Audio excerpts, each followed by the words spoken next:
Congratulation. Thank you. ತುಂಬಾ ಚೆನ್ನಾಗಿ ಮಾಡಿದ್ದೀರಾ. ತುಂಬಾ ಚೆನ್ನಾಗಿ ಕಾಣಿಸ್ತಿದ್ದೀರಾ ಮೂವಿಲಿ. Thank you.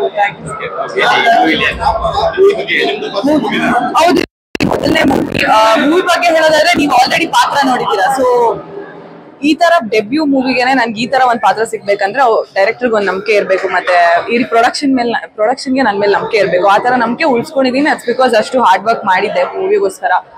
ವರ್ಕ್ಶಾಪ್ ಆಗಿರ್ಲಿ, ಟ್ರೈನಿಂಗ್ ಆಗ್ಲಿ, ಆ ತರ ತಗೊಂಡಿದ್ದೆ. ಅಂಡ್ ಆಲ್ಸೋ ಈ ತರ ಮೂವಿಗೆ ನಂಗೆ ಸರ್ಪ್ರೈಸಿಂಗ್ ಅನ್ಸ್ತಾ ಇದೆ. ಇಷ್ಟು ಚೆನ್ನಾಗಿರೋ ಮೂವಿ ಮೊನ್ನೆ ಯಾವ್ದೋ ಮಲಯಾಳಂ ಮೂವಿ ಕಲೆಕ್ಷನ್ ನೋಡಿದೆ.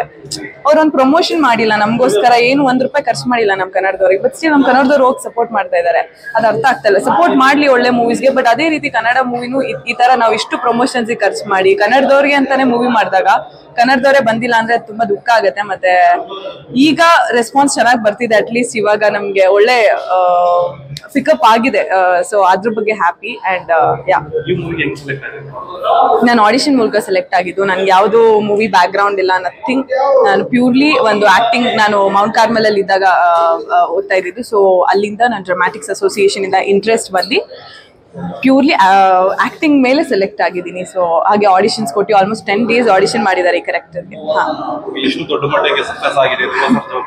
ಹೌದು, ಸಿಕ್ಕಾಪಟ್ಟೆ ಖುಷಿ ಆಗ್ತದೆ. ಅಂದ್ರೆ ಈ ತರ ಇನ್ಸೈಡ್ ಇಂಡಸ್ಟ್ರಿ ಅವರು ಸಪೋರ್ಟ್ ಕೊಡ್ಬೇಕಂದ್ರೆ, ಅಂದ್ರೆ ನಾವ್ ಆತರ ಏನೋ ಒಂದ್ ಮೂವಿ ಮಾಡಿರ್ಬೇಕು, ಅವ್ರಿಗೆ ತೋರ್ಸ್ಬೇಕಂದ್ರೂ ಅದರ ಒಂದು ಕ್ವಾಲಿಟಿ ಮೂವಿ ಮಾಡಿದ್ವಿ. ಅದಕ್ಕೋಸ್ಕರ ಅವರಿಂದ ಹಾಗೆ ರೆಸ್ಪಾನ್ಸ್ ಸಿಕ್ತು, ಅಪ್ರಿಸಿಯೇಷನ್ ಸಿಗ್ತಾ ಇದೆ. ಸೊ ಅದಕ್ಕೆ ತುಂಬಾ ಹ್ಯಾಪಿ.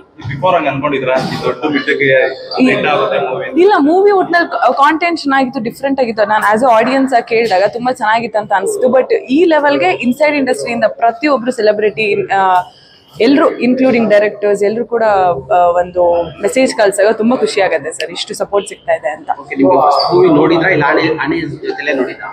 ಆಡಿಯನ್ಸ್ ಫಸ್ಟ್ ಇದ್ರಲ್ಲಿ ಪ್ರೀಮಿಯರ್ ಶೋ ಇತ್ತು, ಡೈರೆಕ್ಟರ್ಸ್ ಆಲ್ ಇನ್ಸೈಡ್ ಇಂಡಸ್ಟ್ರಿ ಅವ್ರ ಜೊತೆ ನೋಡಿದ್ದು. ಅಂಡ್ ದೆನ್ ಈಗಾಗಲೇ ಒಂದು 11-12 ಸಲ ನೋಡಿದೀನಿ ಮೂವಿನ.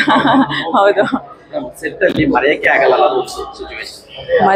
ಆ ತರ ಸಿಕ್ಕಾಪಟ್ಟೆ ಸಿಚುಯೇಷನ್ ಇದೆ. ಅಂಡ್ ಅದ್ರಲ್ಲಿ ಒಂದಂದ್ರೆ ನಾನು ಮೂಗ್ಬಟ್ಟಿ ಮೂವಿಯಲ್ಲಿ ಎಸ್ಪೆಷಲಿ 5 ಸಲ ಚುಚಿಸಿದ್ದೀನಿ ಮೂಗ್ಬಟ್ಟಿಗೋಸ್ಕರನೇ. ಸೊ ಲಿಟ್ರಲಿ ಅದೊಂದು ಪೇನ್. ಅಂದ್ರೆ ಈ ಮೂವಿ ತುಂಬಾ ಚಾಲೆಂಜಿಂಗ್ ಆಗಿ ನಡೆದಿದ್ವು, ಯಾಕಂದ್ರೆ ಕಾಡಲ್ಲೇ ತೆಗ್ದಿದ್ರಿಂದ ಒಂದು ಒದೆ ಆಗ್ಲಿ, ಇಟ್ಸ್ ಆಲ್ ರಿಯಲಿಸ್ಟಿಕ್. ಸೊ ನೀವೇನೇ ಹೇಳ್ಬೋದು ಹಿಂಗ್ ಬೀಳೋದು ಅಂತ, but still it's all realistic. ಅದೊಂದು ಸಿಕ್ಕಾಪಟ್ಟೆ ಚಾಲೆಂಜಿಂಗ್. ಸ್ವಲ್ಪ ಆಗಿದೆ ಅದು, ಬಿಕಾಸ್ ನೀವು ಒಂದು ಪರ್ಟಿಕ್ಯುಲರ್ ಸೀನ್ ನೋಡಿದಿರಾ, ಅದ್ರಲ್ಲಿ ಅದು ತುಂಬಾ ಚಾಲೆಂಜಿಂಗ್ ಇತ್ತು. ಮೆಂಟಲಿ ನಾನು ಟ್ರೈನ್ ಆಗ್ಬಿಟ್ಟಿದೆ ಅವತ್ತಿನ ದಿನ. ಫುಲ್ ಅಳೋ ಸೀನೇ ಇತ್ತು, ಯೂಸ್ ಮಾಡಿ ಕಣ್ಣೆಲ್ಲ ಇಷ್ಟು ದಪ್ಪ. ಆಮೇಲೆ ಇನ್ನೊಂದು ಇನ್ಸಿಡೆಂಟ್ ಬಂದು ಗೋಪಾಲ್ ದೇಶಪಾಂಡೆ ಸರ್ ಅವರು ಒಂದು ಯಾವ್ದು ಸೀನ್ ಇತ್ತು, ಲೈಕ್ ಬೈಕ್ ಸ್ಟಾರ್ಟ್ ಮಾಡ್ಕೊಂಡು ಹೋಗೋದು. ಸೊ ಅವ್ರು ಸ್ಟಾರ್ಟ್ ಮಾಡ್ಕೊಂಡು ಹೋಗಿ ಫುಲ್ ವೀಲಿಂಗ್ ಆಗ್ಬಿಡ್ತು. ಅವ್ರು ಫುಲ್ ಪಾತ್ರದಲ್ಲಿ ಒಳಗೋಗ್ಬಿಟ್ಟಿರ್ತಾರೆ.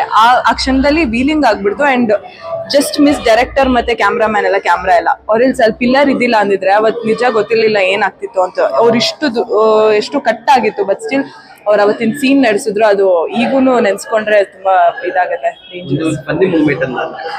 ಫನಿ ಮೂಮೆಂಟ್ ಸದ್ಯಕ್ಕೆ ಜ್ಞಾಪನ ಬರ್ತಾ ಇಲ್ಲ, ತುಂಬಾ ಇದಾವೆ ಆತರ ಫನಿ ಮೂಮೆಂಟು. ಸದ್ಯಕ್ಕೆ